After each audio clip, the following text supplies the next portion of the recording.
Hello बच्चों, चलिए प्रश्न को पढ़ते हैं। सदिश आर जिसका परिमाण 3 वर्गमूल 2 इकाई हो तथा y तथा z अक्ष से क्रमशः पाई/4 तथा पाई/2 कोण बनाए, तब तब हमें यहाँ पर आर सदिश के लिए विकल्प ए, विकल्प बी, विकल्प सी और विकल्प डी 4 विकल्प दिए गए हैं, जिनमें से हमें सही विकल्प देखना है। प्रश्न को हल करेंगे उसके पहले मुख्य अवधारणा लिखेंगे। तो प्रश्न के लिए मुख्य अवधारणा मुख्य अवधारणा में हम प्रश्न को हल करने के लिए जिन सूत्रों का प्रयोग करते हैं उन सूत्रों को हम यहाँ पर लिखते हैं। यहाँ पर हम इकाई सदिश को समझेंगे कि यदि हमें इकाई सदिश को ज्ञात करना है तो इकाई सदिश होता है कॉस अल्फा आई कैप प्लस कॉस बीटा जे कैप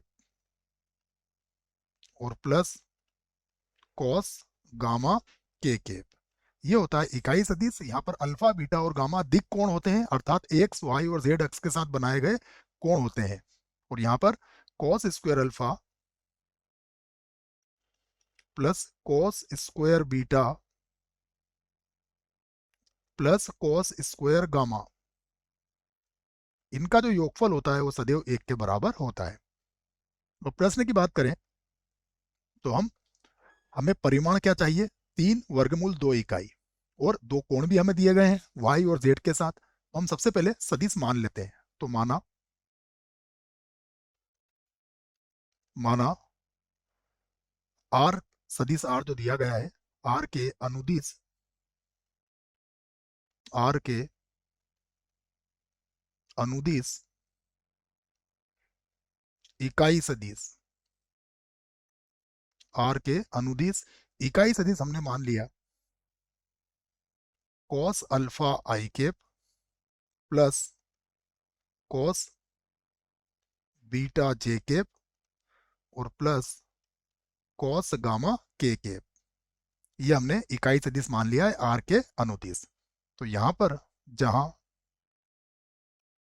देखिए हमें क्या क्या मान दिया गया है। अल्फा का मान हमें नहीं दिया गया है, परंतु बीटा हमें कितना दिया गया है?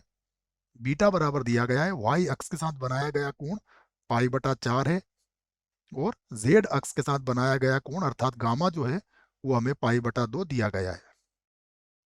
तो अब जैसा मैंने आपसे मुख्य अवधारणा में कहा, हम जानते हैं cos square alpha, cos square beta और कॉस स्क्वायर गामा किसके बराबर होता है? 1 के बराबर होता है। तो हम इसी बात को लिखेंगे कि cos square alpha plus cos square beta plus cos square gamma, ये किसके बराबर होता है? 1 के बराबर होता है। तो कॉस स्क्वायर अल्फा हमें पता नहीं है, कॉस स्क्वायर बीटा, तो बीटा का मान रख देंगे हम। तो ये हो जाएगा कॉस स्क्वायर और बीटा का मान कितना है? पाई/4 है। प्लस यहाँ भी लिख देंगे कॉस स्क्वायर और ये हो जाएगा पाई/2 बराबर कितना है? 1। मान रख लेते हैं अब कॉस स्क्वायर अल्फा तो वैसे ही रहेगा cos square alpha plus pi. Cos में कितना होता है? 1/वर्गमूल 2, तो इसका वर्ग करेंगे तो कितना हो जाएगा? 1/2। पाई/2 का मान 0 होता है, बराबर कितना है? 1। अब 1/2 को बराबर किधर ला सकते हैं आप? तो ये हो जाएगा कॉस स्क्वायर अल्फा बराबर 1 में से 1/2 घटाएंगे तो 1/2 ही बचेगा। तो यहाँ से कॉस अल्फा का मान कितना आ गया? प्लस माइनस 1/वर्गमूल 2 है हमारे पास। तो ये कॉस अल्फा का मान आ गया। उसके बाद कॉस बीटा और कॉस गामा के मान तो हम प्राप्त कर ही सकते हैं। अगर कॉस बीटा की बात करी जाए तो कॉस बीटा बराबर कॉस पाई/4 है, अर्थात ये कितना होगा? 1/वर्गमूल 2। और उसके बाद गामा कॉस गामा जो है वो किसके बराबर है? वो होगा कॉस पाई/2 के बराबर, जो क्या हो जाएगा? 0 हो जाएगा। तो अब हम यहाँ पर आर के अनुदिश आर के अनुदिश इकाई सदिश लिख सकते हैं।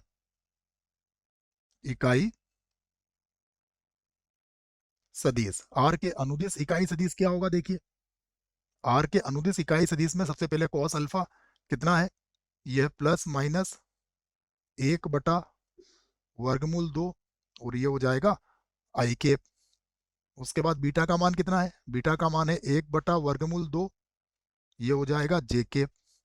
और उसके बाद 0 k कैप, तो हमें 0 k कैप लिख सकते हैं, 0 k कैप। हमें आर का मान चाहिए, आर का परिमाण कितना दिया गया है, तो हम आर बराबर लिख सकते हैं।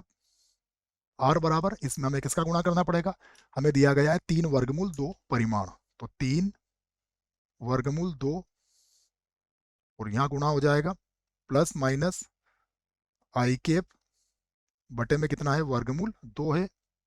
उसके बाद प्लस जे कैप और यहाँ पर भी बटे में कितना है, वर्गमूल 2 है। और के की आवश्यकता नहीं है, इसको आप अंदर गुणा कर सकते हैं। तो ये होगा प्लस माइनस 3 हो जाएगा और 3 i कैप होगा। यहाँ पर गुणा करेंगे तो वर्गमूल 2 से यहाँ भी वर्गमूल 2 कट जाएगा, तो ये होगा प्लस और ये हो जाएगा 3 j कैप। ये हमारे प्रश्न का उत्तर है। विकल्प देखते हैं। तो विकल्प में पहला विकल्प देखिए आप, पहला विकल्प जो है वो सही विकल्प है और ये विकल्प हमारे गलत होंगे। आशा करता हूँ बच्चों प्रश्न का उत्तर अच्छे से समझ में आया होगा। धन्यवाद।